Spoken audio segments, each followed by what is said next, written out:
ప్రధానంగా మద్యపానం నిషేధం చేస్తానన్నారు. మద్యపానం నిషేధం చేయలేదు. ఈ మద్యం తాగడం వల్ల మన రాష్ట్రంలోని అనేక మంది చనిపోతున్న పరిస్థితి ఏర్పడుతుంది.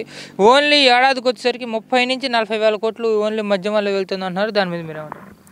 మద్యం తను సొంత కంపెనీల ద్వారా మద్యం అమ్మిస్తున్నాడండి.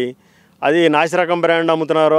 ఆ బ్రాండ్ తాగిన కాడి నుంచి ఇప్పుడు పనికి వెళ్తారు, కూలీలు పనికి వెళ్ళి సాయంత్రానికి ఏదన్నా ఒక 19 క్వార్టర్ మందు తాగాలని కోరుకుంటుంది. ఆ సన్నాసి బ్రాండ్లు తాగేటప్పటికి ఈ పని చేసి ఉన్న దాని మీద హెల్త్ పాడైపోయి చనిపోతున్నారండి. అదే అన్న, అదేవిధంగా చూసుకుందాం, ప్రధానంగా వచ్చేసరికి ఇప్పుడు నిత్యావసర వస్తు ధరలు బాగా పెరిగిపోయినాయి. పేదవాడు మధ్యతరగతి వారు సంబంధించినంత వరకు రైతులకు వచ్చేసరికి ఎలా బతకాలా అని చెప్పి ఆలోచించే పరిస్థితి ఏర్పడుతుంది. దాని మీద మీరేమంటారు? పరిస్థితి ఇది నిత్యావసర వస్తువులు మొత్తం టోటల్గా పీక్ స్టేజ్కి వెళ్ళిపోయినాయండి. పంచదార, బెల్లం, లేకపోతే మంచి నూనె, ఉల్లిపాయలు, మిరపకాయలు మొత్తం టోటల్గా ఈ పీక్ స్టేజ్కి వెళ్ళిపోయి మామూలుగా పచారీలో కొని తీసుకునే పరిస్థితి లేకుండా కూలీలు కానీ రైతులు కానీ చాలా ఇబ్బంది పడిపోయే పరిస్థితి అండి. ఇవన్నీ ఇప్పుడు అమ్మఒడి ఇస్తున్నాడు, అవి ఎంతమందికి వేస్తున్నాడో ఏంటో తెలీదు. ఆ డబ్బులు తీసుకెళ్తున్నాడు, నాన్న బుడ్డికి ఉపయోగిస్తున్నాడు, అది తాగుతున్నారు. అది మంచి బ్రాండ్ కాక చనిపోవటం జరుగుతుంది.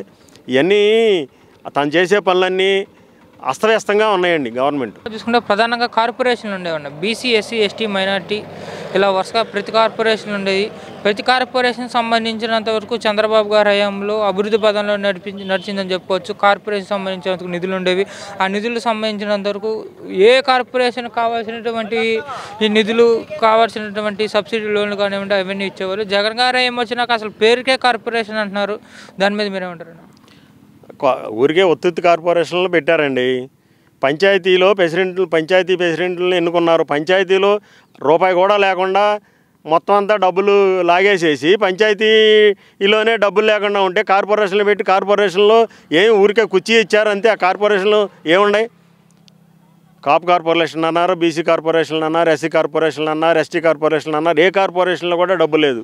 పంచాయతీలో డబ్బు లేదు. పంచాయతీలు బలు పెట్టాక కూడా డబ్బు లేదు. పంచాయతీ ప్రెసిడెంట్లు లబోదీపమని గొడవ.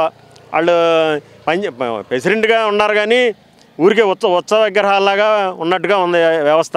మొత్తం అంతా తనే లాగేసి మొత్తం అంతా వేరే దానికి డైవర్షన్ చేస్తున్నాడు. చూసుకుంటే ఇప్పుడు వచ్చేసరికి ప్రధానంగా చంద్రబాబు గారు హయాంలో అన్నా క్యాంటీన్ కూడా తీసేసిన పరిస్థితి ఏర్పడుతుందన్న. దాని మీద మీరేమంటారు? ఇది మహాఘోరం అండి. ఇవాళ ఇటువంటి విపత్తర పరిస్థితుల్లో అన్నా క్యాంటీన్లు ఉంటే 5 రూపాయలకి భోజనం చేసేవాడండి. ప్రతి రైతు కూడా భోంచేసే పరిస్థితులు ఒకడ. ఇప్పుడు అసలు అన్నా క్యాంటీన్లు తీసేసి ఎవరన్నా తెలుగుదేశం పార్టీ వాళ్ళు ఏదన్నా అన్నా క్యాంటీన్ లాగా పెట్టి ఓపెన్ చేస్తుంటే దాన్ని ధ్వంసం చేస్తున్నారండి.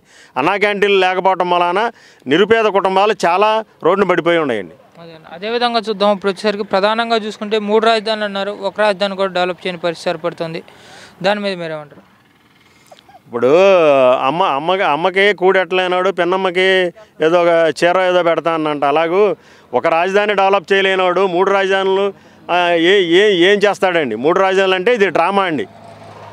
తను ఈ 4-5 సంవత్సరాలు కాలం గడుపుకోవడం కోసం 3 రాజధానులని 4 రాజధానులని ఇవన్నీ చేస్తున్నాడండి. దేనికండి? ఒక రాజధాని బ్రహ్మాండంగా అమరావతి రాజధాని అని సెంట్రల్ గవర్నమెంట్ కూడా దాన్ని రాజధానిగా ప్రకటించితే నువ్వు అమరావతిని తీసేసి అక్కడేదో వేరే ఒక్కల వాళ్ళే ఉండారని అంటే అసలు అమరావతి ఏరియాలో 29 గ్రామాల్లో ఎక్కువ 90% ఎస్సీలు ఉన్నారండి. ఎస్సీ, ఎస్టీ, బీసీ, మైనార్టీలు అన్ని కులాల వాళ్ళు ఉన్నారు. ఒక ఓసీలే లేరు, కమ్మారే లేరు, వేరే ఇదే లేదు. మొత్తం అన్ని కులాల వాళ్ళు కూడా ఉన్నారు. అక్కడ ఎమ్మెల్యేగా ఎస్సీ క్యాండిడేట్ శ్రీదేవి నుంచోబెట్టారు. ఆ రోజు ప్రజలు శ్రీదేవిని గెలిపించారు. ఆ అమ్మాయి ఇవాళ ఆ ప్రజలనే మాటలకు తట్టుకోలేక వైఎస్ఆర్ పార్టీలోంచి బయటకు వచ్చేసి చంద్రబాబు నాయుడు దగ్గరికి వచ్చింది. అలాగే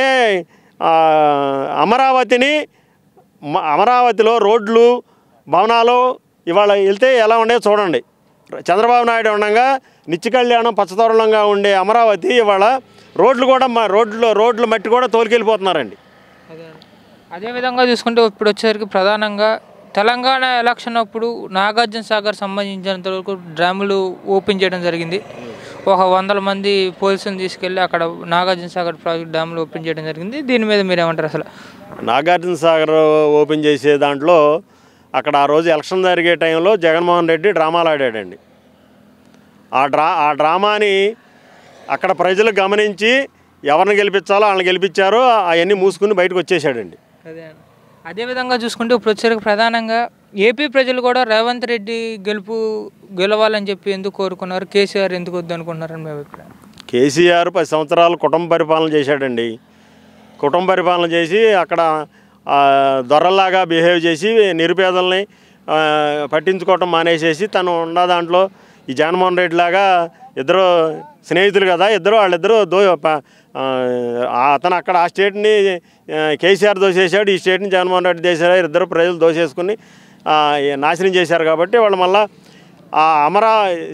ఆంధ్రాని విడగొట్టిన కాంగ్రెస్ పార్టీని పట్టం కడితే దాని అభివృద్ధి ఎలా ఉంటుందో చూడాలని రేవంత్ రెడ్డి మంచి వ్యక్తిని గెలిపించుకుంటే మనకి స్టేట్ బాగుపడుతుందని వాళ్ళ తెలంగాణ ప్రజలు రేవంత్ రెడ్డిని గెలిపించారండి. అదేవిధంగా చూసుకుంటే ఆంధ్ర విడిపోవటానికి కాంగ్రెస్ హయాంలోనే విడిపోయింది. సంబంధించినంత వరకు మనకు ఉన్నటువంటి హామీలన్నీ రేవంత్ రెడ్డి గారి హయాంలో ఏమన్నా తిరిగే అవకాశం ఉందంటారా? అది రాబోయే కాలంలో పరిణామాలు తెలియాలండి. ప్రస్తుతానికి అక్కడ మార్పు జరిగింది. 99% ఇక్కడ కూడా మార్పు జరుగుతుందని ప్రజలంతా ఊహించుకుంటున్నారు. ఈ జగన్మోహన్ రెడ్డిని తరిమి కొట్టే రోజు దగ్గరలో ఉందండి.